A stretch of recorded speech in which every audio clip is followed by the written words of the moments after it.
안녕하세요. 최기란 변호사입니다. 오늘은 교통사고로 차량이 파손된 경우 교환 가격을 초과한 수리비를 피해자가 지출한 경우 그 수리비를 보상받을 수 있는지에 관해서 살펴보도록 하겠습니다. 구독, 좋아요, 알림 설정 부탁드립니다. 대법원 판례는 일반적으로 사고 당시 차량 가격보다 수리비가 더 높은 금액으로 지출된 경우, 이러한 경우 약관에서는 이러한 경우는 경제적인 면에서 수리불능으로 보아 폐차 손해를 지급하도록 규정되어 있어요.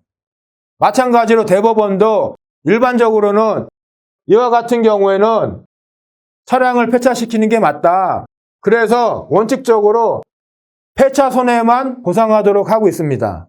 그런데 이와 같이 폐차 손해만 지급받아야 함에도 불구하고 피해자가 끝까지 고집을 부린다든가 어떤 이유가 있어서 사고 당시 차량 가격보다 더 높은 수리비를 지출해서 수리한 경우에는 결국은 그 수리비에서 사고 당시 차량 가격을 뺀 그 수리비 금액은 피해자가 본인이 부담을 하셔야 됩니다.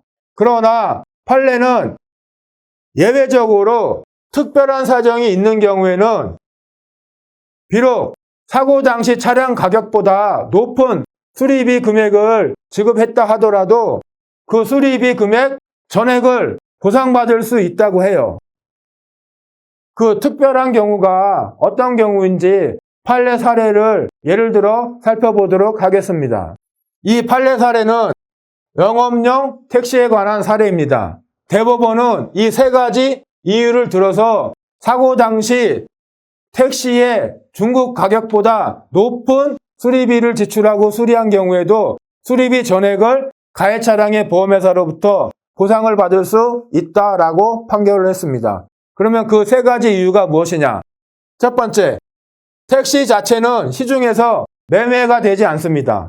물론 택시 면허 매매는 가능합니다. 이것은 면허가 매매되는 것이지 택시 그 자체가 매매가 되는 것은 아닙니다. 두 번째로 LPG 연료를 사용하므로 휘발유를 사용하는 일반 중고 차량과 대체가 불가능합니다. 당연하겠죠? 대체가 불가능합니다.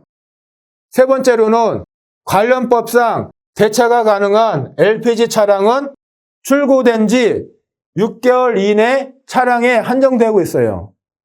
그런데 이 사안에서 택시기사의 차량은 출고된 지 6개월이 넘은 차량입니다. 이와 같이 1, 2, 3을 보면 이 차량이 즉 택시가 대체 불가능한 차량이라는 걸 알 수 있죠.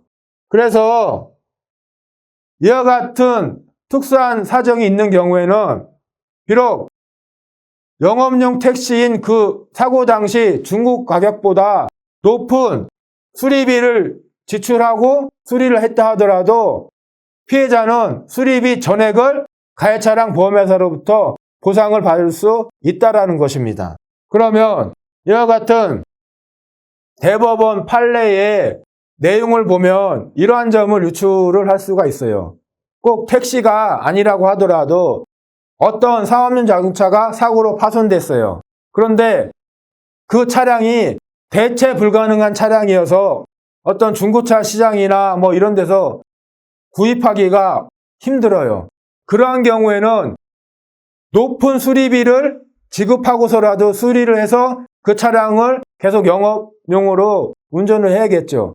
그러한 경우에는 이러한 판례 논리라고 하면은 소송을 하게 되면 사고 당시 그 차량의 가격보다 높은 수리비를 지출해서 수리했다고 해도 그 높은 수리비 전액을 보상받을 가능성이 있다는 것입니다.